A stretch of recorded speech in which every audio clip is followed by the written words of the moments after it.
Hello, so this is video number 2, as you can tell by the title. This is trying to conceive and I'm pregnant, or I did get pregnant.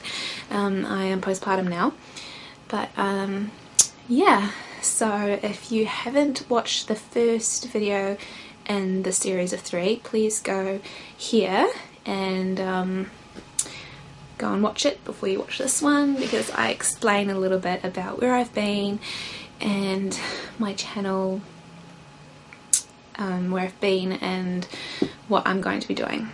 So in this video I will be talking about my pregnancy with my daughter Bethany.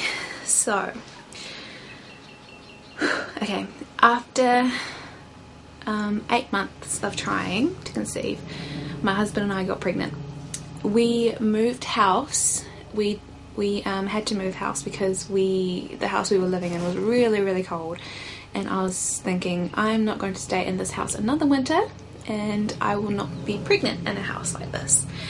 So we moved, and that month that we moved we decided we're not going to even try this month because we've got so much stress with our business and with moving house and all these things. So we decided, okay, we are just going to focus on those things and then come back to trying to conceive. And then the weekend after we moved in to this house we are in now, I conceived. Little did I know. And yeah, so I know that I conceived then because I had ovulation pain and, you know, all the usual signs of ovulation that I normally get. Ovulation pain being the biggest one.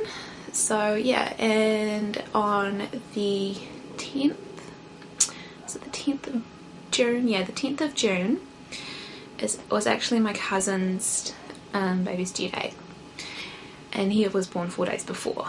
So on the 10th of June, my husband and I, which was a Sunday, my husband and I decided we will go and watch a movie that night. So we decided, yeah, we'll go see Prometheus. It had just come out and we thought, okay, we'll go see it. So we went and to book the tickets or book the seats.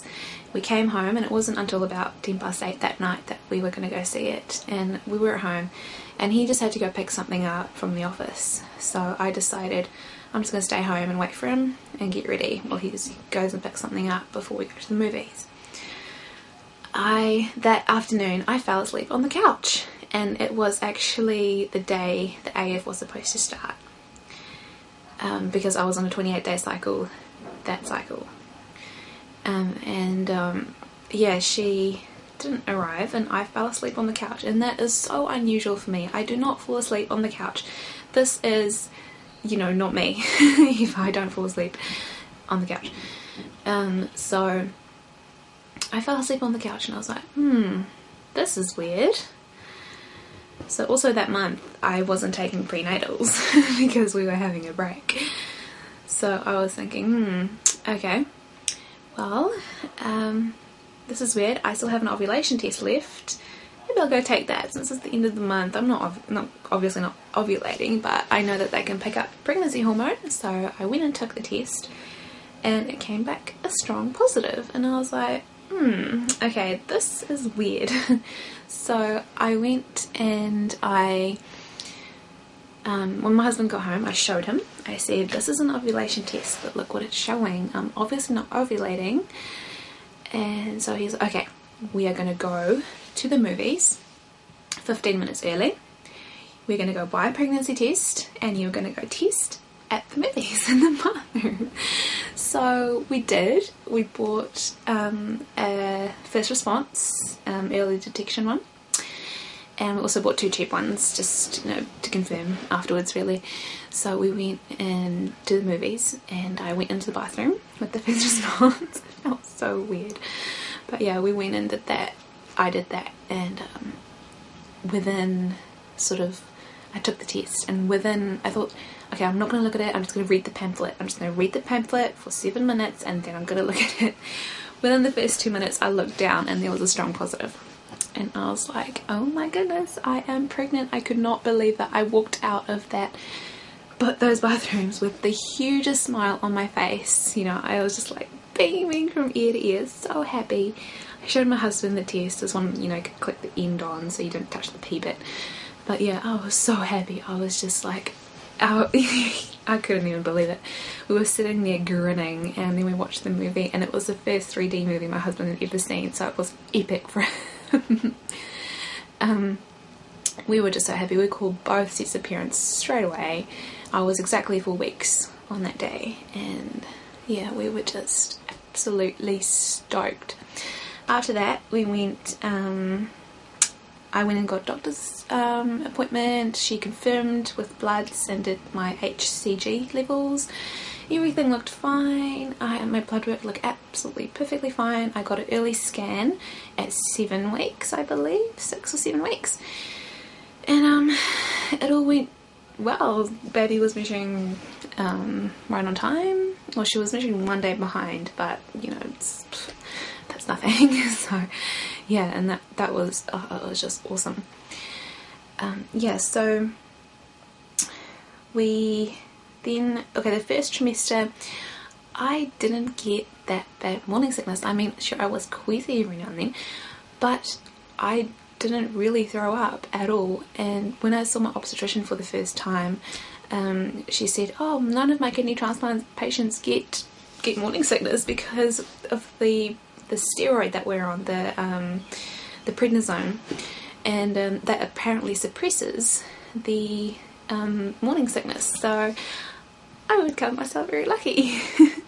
So yeah, I'm very, very happy about not having to have morning sickness, although I did feel queasy and I was extremely tired though. I was very, very, very, very tired.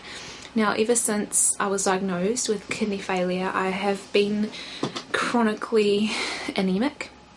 My hemoglobin's been chronically low, so that in itself was, you know, it's making me tired, and adding on pregnancy, I was super, super tired. So yeah, I stayed home most of the first trimester, didn't really work very much. Second trimester, cruisy. It was so cruisy. It was, I don't even think I was pregnant, to be honest. I did start showing early. I started showing at about 9 weeks. You could see a little bit of pooch. Yeah, but yeah, as far as second trimester went, the only thing really that was bad for me was round ligament pain. I really had that, and that was quite painful, and it's hard to stand up sort of towards the end of the second trimester as well. Yeah, we had our anatomy scan at 20 weeks, and everything looked great. She was perfectly healthy. We also had the first trimester we had the nuchal ultrasound, and everything looked fine. She was always measuring right on time. And at 18 weeks we found out that she was a girl. We were both kind of hoping for a boy, but as soon as we walked out of the ultrasound tech place, we just both melted. We were like, oh, we're having a baby girl, you know, we're just so happy. And we started going every Sunday. We started going out to the shops and buying something every Sunday for baby. Slowly building up our supplies, you know, starting with a cot and a mattress and a changing table and all the things you would need. So as far as appointments and doctor's visits go, I was looked after by 4. The first one being my LMC, lead maternity carer, I chose a midwife. I chose simply because a midwife is closer to my house and I can contact her anytime I want. She was right there. I could just text her or call her, and she was right there with advice. The second one I was looked after was a sorry, you're on the bed, that's why it's kind of skewing. The second one was a obstetrician. She was really, really good. She was really thorough, and I really appreciate, you know, everything she's done. She always reassured me and told me all the things that, you know, they would look for, and she said I was having a nice normal pregnancy. Oh, sorry, I skipped out the third trimester. Third trimester was cruisy. Yeah, I had a cruisy pregnancy. It was good, but towards the end I was uncomfortable, as you can imagine. Anyway, the third one I was looked after was an obstetric physician. Now, obstetric physicians, they prioritize or specialize in women who are pregnant with a pre-existing condition, and they look at the relationship between the pre-existing condition and pregnancy. So for me it was kidney transplant and pregnancy. He always looked at my creatinine levels. So in pregnancy, most women, their creatinine levels go down.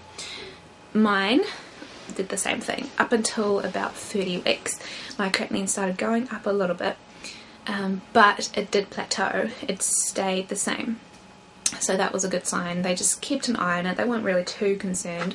It did go up above the level that they would like to cap it, but not by much, and they were just monitoring it really closely, and there was nothing, you know, nothing wrong. So yeah, and obviously the fourth specialist I was looked after was my renal team, the renal doctor. I saw him monthly, and I had blood tests monthly, urine tests monthly, and they just went through everything with me. Just every month, blood pressure, all sorts. I was hopping every week between every specialist. Blood pressure, urine test, just to make sure I don't have proteinuria, I don't have you know, infection, and my blood pressure stayed the same.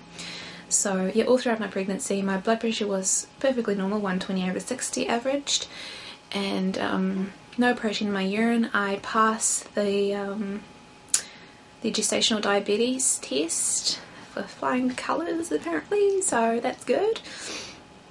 All in all, I picked up, how much weight did I gain? I gained 22 kgs, 22 kilograms through this pregnancy. Yep, I gained that much. It was quite significant, but I can honestly say that most of it was water weight. I was carrying a lot of fluid. So yeah, I'm very happy that I didn't actually gain that much fat, just more fluid, although around my face and around my hips and thighs and butt I did gain a bit of fat, just, you know, for breastfeeding. I'm only a size bigger now on the bottom than I was before pregnancy now though, so I can still lose it. Let's see, is there anything else? Right, so all in all, my pregnancy was pretty good, which is good because it means that subsequent pregnancies will roughly follow the same pattern. So my kidney doctors are more inclined to say, yep, go ahead, get pregnant. I'm not sure what the waiting period is, but I'm finding out next Monday. I have an appointment next Monday with my renal team, and yeah, they're more likely to say, yep, go ahead, have another baby, because the first one went so well. Right, I am going to insert some belly pictures at the end of this video. It is not, I don't have every single week or month or whatever. I'm just going to insert some. I think I have up until about 33 weeks. I'm not exactly sure, but yeah, I have up until there, and you guys can have a look at those. My next video I'm going to be talking about baby and how labour and delivery went, breastfeeding, doctor's appointments now, and my meds and stuff like that. So if you have any questions or video suggestions, leave them down below and I will reply and make the videos that you guys request. So yeah, let's have a look at my baby. Right.